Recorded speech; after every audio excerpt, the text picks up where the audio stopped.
8. I kigger efter den blå planet, hvorfor? Den blå planet, den er altså inde på Aalborg Teater. Nå? Skal vi prøve at gå hen? Ja, skal vi ikke? God idé. Jeg tror, det her er den blå planet her. Hvor er det godt, I kommer. Jeg kunne godt bruge nogle hænder. Jeg er nemlig ved at lave musikinstrumenter, som vi skal bruge på forestillingen Historien om den blå planet. Tak, fordi I vil komme og hjælpe mig her på Lydværkstedet.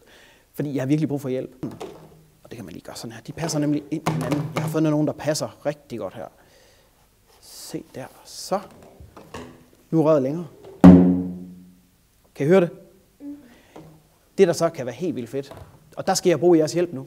Hvis du tager den her, og du tager et par trommestikker, så kan du, hvis du spiller her, når jeg siger til, og du spiller her for enden, hvis du siger du, du, du, du, bare hold den rytme, og bare giv den gas.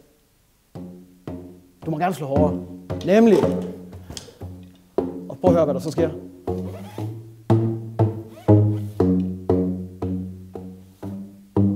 Ja. Okay, du bliver bare ved.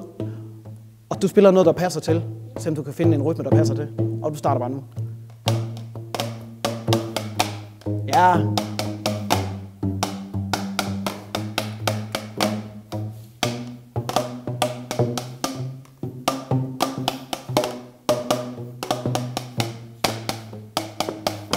Ja, super godt. Stop. Ja, fantastisk.